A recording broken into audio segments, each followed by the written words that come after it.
یا رسول اللہ اغثنی یا رسول اللہ۔ بسم اللہ جلیل الشان عظیم البرہان شدید السلطان ما شاء اللہ کان اعوذ باللہ من الشیطان الرجیم بسم اللہ الرحمن الرحیم الحمد للہ رب العالمین والصلاة والسلام علی رسولہ الکریم۔ خدا بحرمت ارواح انبیاء مدد، خدا بحرمت ارواح انبیاء مدد، پے محمد و محمود و مصطفیٰ مدد، برائے پنجتن پاک چار یار نبی، ببرکت ہما ارواح اولیاء مدد۔ قبلہ روئے تو یا رسول اللہ صلی اللہ تعالی علیہ وسلم، قبلہ روئے تو یا رسول اللہ، کعبہ کوئے تو یا رسول اللہ صلی اللہ تعالی علیہ وسلم۔ علامہ عبد الرحمن جامی کی نعت کے کچھ مصرے تبرکن پھر سماعت کرتے ہوئے آگے بڑھیں۔ فرماتے ہیں تنم فرسودہ جاں پارا ز ہجراں یا رسول اللہ صلی اللہ تعالی علیہ وسلم، تنم فرسودہ جاں پارا ز ہجراں یا رسول اللہ، دلم پزمردہ آوارہ ز اسیاں یا رسول اللہ صلی اللہ تعالی علیہ وسلم، دلم پزمردہ آوارہ ز اسیاں یا رسول اللہ، چوں سوئے من گزر آری من مسکین ز ناز آری، فدائے نقش نالینت کنم جاں یا رسول اللہ صلی اللہ تعالی علیہ وسلم۔ مقطع میں بہت ہی پاکیزہ ارادہ ظاہر فرماتے ہیں علامہ عبد الرحمن جامی، چوں بازوئے شفاعت را کشائی بر گنہگاراں، چوں بازوئے شفاعت را کشائی بر گنہگاراں، مکن محروم جامی را دراں یا رسول اللہ صلی اللہ تعالی علیہ وسلم۔ 1000 سے زائد کتابیں لکھی محبتوں کے امام قاطع بدعت امام اہل سنت فاضل بریلوی نے، لیکن جب انکساری کی وہ چادر کو اوڑھتے ہیں تو اسی زبان میں یوں گویا ہوتے ہیں، بکار خیش حیرانم اغثنی یا رسول اللہ صلی اللہ تعالی علیہ وسلم، بکار خیش حیرانم اغثنی یا رسول اللہ، پریشانم پریشانم اغثنی یا رسول اللہ، شاہ بے کس نوازی کن طبیبہ چارہ سازی کن، مریض درد عصیانم اغثنی یا رسول اللہ صلی اللہ تعالی علیہ وسلم۔ ابھی میرا سلام کرنا باقی ہے اور آپ کا جواب دینا باقی ہے، اس کے بعد دونوں کی زبان آقا کریم کی بارگاہ نور میں، بارگاہ اقدس میں، بارگاہ مطہر میں درود پاک کی صورت میں خراج مقدس پیش کرتی نظر آئے گی۔ میں سلام کرتا ہوں، میرے سلام کرنے کی آپ گواہی دیں، آپ جواب دیں، آپ کے جواب دینے کی گواہی وہ فرشتے دیں جو اس محفل میں آئے ہوئے ہیں۔ السلام علیکم ورحمۃ اللہ وبرکاتہ۔ درود شریف پڑھنا ہے۔ درود شریف کے بارے میں برسوں سے ایک بات آپ سنتے ہیں، میرے آقا ارشاد فرماتے ہیں جو کوئی میری بارگاہ میں محبت کے ساتھ درود شریف پڑھتا ہے، یہ شرط لگائی ہے میرے آقا نے، محبت کے ساتھ، جو کوئی میری بارگاہ میں محبت کے ساتھ درود شریف پڑھتا ہے، میں اس کی آواز کو بھی سنتا ہوں، اسے پہچانتا بھی ہوں۔ درود قلبی میں صاحب درود قلبی ایک روایت بیان فرماتے ہیں، آقا کریم معراج کی شب میں اللہ کے حضور گئے، رب نے پوچھا میرے محبوب یہ بتا یہ زمین کس کی ہے، اس کا مالک کون ہے؟ تو آقا کریم نے فرمایا میرے مولا یہ سب تیری ہے، اس کا مالک بھی تو ہے۔ اللہ نے فرمایا میرے محبوب اور تو کس کے لیے ہے، تیرا مالک کون ہے؟ تو میرے آقا ارشاد فرماتے ہیں میرے مولا میرا بھی تو ہی مالک ہے۔ پھر فرمایا اللہ نے درود قلبی میں راوی بیان فرماتے ہیں، اللہ نے پوچھا کہ میرے محبوب ذرا یہ بتا کہ میں کس کے لیے ہوں؟ سبحان اللہ، راوی بیان فرماتے ہیں آقا کریم کو حیا سی آ گئی، میرے آقا شرما سے گئے، رب نے فرمایا میں اس کے لیے جو تجھ پر درود شریف پڑھتا ہے۔ سبحان اللہ، کتنا پاکیزہ یہ کار عشق ہے، اللہ کا فضل، اللہ کی رحمت، اللہ کا حلم، اللہ کی بردباری، اس کا جود، اس کا حلم اور اس کی کرم نوازی، اس کی رحیمی، اس کی سمدیت کا فیض مل جاتا ہے جو کوئی اس کے حبیب سے پیار کرتا ہے۔ محبت کرنے والوں، اپنی محبت کا ثبوت پیش کرو. درود شریف کے حوالے سے برسوں سے ایک باتیں ہم اور آپ سنتے ہیں، ہواؤں میں گردش کرتی ہے. آئیے برکت کے طور پر پھر اسے سماعت کر لیا جائے. میرے بڑے بھائی محترم کامل صاحب قادری، برکاتی، رضوی، امجدی موجود ہیں، جو اس تنظیم کی بنیاد کی اینٹ میں سے ایک اینٹ ہے. ایسوں کو گواہ بنا کے، شاہد و عادل بنا کے ایک بات نبی نے جو کہہ دیا، آئیے اس صداقت بر مبنی پاکیزہ میز کی خوشبوؤں سے اپنی ذات مستنیر فرمائیں، روشن کریں. میرے آقا فرماتے ہیں جب کوئی میری بارگاہ میں محبت کے ساتھ درود شریف پڑھتا ہے، میں اس کی آواز کو بھی سنتا ہوں، اسے پہچانتا بھی ہوں. تو کیا درود پڑھنے والا اگر آذر بائی جان سے درود پڑھے، نبی اس کے درود کو سن لیں گے؟ کیا درود پڑھنے والا ازبکستان سے درود شریف پڑھے تو نبی اس کے درود کو سن لیں گے؟ کیا درود پڑھنے والا ملک ہندوستان سے درود شریف پڑھے تو نبی اس کے درود کو سن لیں گے؟ جس کا عقیدہ ہے کہ نبی سن لیں گے وہ سبحان اللہ کہتا. آئیے پروف کے طور پر ایک بات جو آپ کو معلوم ہے میں چاہتا ہوں کہ پھر سے شیئر کر لی جائے. آپ نے مجھے بتائی، آپ دیکھیں کہ جو آپ نے مجھے سکھایا ہے میں اس میں سیکھنے میں کس حد تک کامیاب ہوں. آپ نے ایک شہر کا نام سنا ہوگا. اکثر میں یہ نظامت کے شروع میں یہ باتیں اپنی زبان کو تر کرنے کے لیے بیان کرتا ہوں. میں چاہتا ہوں کہ آپ یہ گواہی دیں میدان محشر میں کہ دنیا کا سب سے جھوٹا آدمی میرے مولا بنارس کی تاریخی نعت کی نشست میں، نعت کے مشاعرے کے پاکیزہ جو احاطے نور میں بیٹھ کر کے سچی بات اس نے کہی. عراق ایک ملک ہے، اس کی راجدھانی ہے بغداد شریف. اس شہر سے تقریباً 550 کلومیٹر کے فاصلے پر بصرہ ایک شہر ہے. بصرہ یہ وہ پاکیزہ شہر ہے جس کے دامن میں اللہ کے نبی نے ارشاد فرمایا اپنی حیات ظاہری میں اپنے 10 ایسے غلاموں کو کہ یہ جنتی ہیں، یہ جنتی ہیں. ان میں سے ایک روایت کے مطابق 2 صحابہ کی مزار شریف بصرہ میں، ایک روایت کے مطابق 4 صحابہ کی مزار شریف بصرہ میں. اسی شہر میں مولائے کائنات کے مظہر خواجہ حسن بصری بھی آرام کر رہے ہیں. اسی شہر میں سلسلے رفاعیہ کے امام شیخ سید کبیر احمد رفاعی بھی آرام کر رہے ہیں. خوش ہو جاؤ کہ اسی شہر میں وہ اللہ کی نیک بندی بھی آرام کر رہی ہے جسے دنیا رابعہ بصری کہتی ہے. ذرا ان کے نام پر سبحان اللہ کہہ دیں. آپ کی خاموشی سے مجھے فائدہ اٹھانا ہے. ہندوستان میں جہاں بہت ہنگامے ہوتے ہیں نعت کے مشاعروں میں، ان کو چاہیے کہ آپ سے وہ شائستگی سیکھ لیں، آپ سے سنجیدگی کی بھیک مانگیں. تو میں بصرہ شہر کی بات کرتا ہوں. بغداد شریف سے تقریباً 550 کلومیٹر کے فاصلے پر یہ شہر ہے. اکثر میں نظامت کے شروع میں اس آقا زادی کی بات کرتا ہوں جس کا نام رابعہ بصری ہے. تو اس کا نام رابعہ کیوں ہے، بصری کیوں ہے، اس حوالے سے بس 1-2 بات. رابعہ اس لیے کہ رابع کے معنی 4 کے ہوتے ہیں، 4 کے ہوتے ہیں. ان کا نام رابعہ کیوں رکھا گیا، اس کی وجہ یہ ہے، رائٹر بیان فرماتے ہیں کہ یہ اپنے باپ کی چوتھی بیٹی ہوتی ہیں. ان سے پہلے ان کی 3 بہنیں الگ الگ موقع پر گھر میں پیدا ہو چکی تھیں، یہ چوتھی بیٹی ہوتی ہیں. تو ان کے باپ نے ان کا نام رابعہ رکھ دیا. بصری اس لیے کہ آپ بنارس کے تو بنارسی کہا جائے گا، لکھنؤ کے تو لکھنوی کہا جائے گا، حیدرآباد کے تو حیدرآبادی کہا جائے گا. ویسے وہ بصرہ میں پیدا ہوئی اس لیے ان کو بصری کہا جاتا ہے. سبحان اللہ. لیکن ان کے والد کو معلوم ہے کہ میرے گھر میں پھر بیٹی پیدا ہو گئی ہے. بہت روئے، بہت روئے، روتے روتے سو گئے. خواب میں اللہ کے نبی تشریف لائے. ذرا اونچی آواز میں، نبی جن کے خواب میں آ جائیں ان کا نام ہم اور آپ لے رہے ہیں، سن رہے ہیں. سبحان اللہ. میرے آقا خواب میں تشریف لائے، فرماتے میری نیک بندی رابعہ بصری کے باپ رونے کی وجہ کیا ہے؟ تو رابعہ بصری کے باپ کہتے ہیں سرکار غریبی ہے، میں بہت مفلس اور بہت لاچار، بہت ہی کمزور اور بہت ہی غریب قسم کا انسان ہوں. میرے گھر میں 3 بیٹیاں پہلے سے پیدا ہوئی تھی اور پھر چوتھی بیٹی پیدا ہو گئی. میں تو ایک بیٹے کا منتظر تھا، بڑھاپے کی لاٹھی مجھے چاہیے، ایک سہارا بن جاتا. سرکار پھر میرے گھر میں بیٹی پیدا ہوئی. میری تکلیف، میری آنکھ میں آنسو کی صورت میں جو ظاہر ہے وہ اس کی وجہ یہی ہے. میرے آقا فرماتے ہیں تو کیا تمہیں دولت چاہیے؟ جواب سنو نبی کے غلام کا مؤدب طریقے سے. فرماتے میرے آقا کیا تمہیں دولت چاہیے؟ وہ کہتے ہیں سرکار میرے حق میں جو بہتر ہو فیصلہ فرما دیجیے. سبحان اللہ. جو بہتر ہو فیصلہ فرما دیجیے. ماشاء اللہ. میرے آقا فرماتے اچھا خواب ہی میں کاغذ اور قلم لے کے آؤ.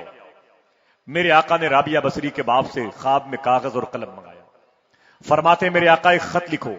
کس کو لکھنا ہے؟ بصرہ شہر کا واقعہ ہے.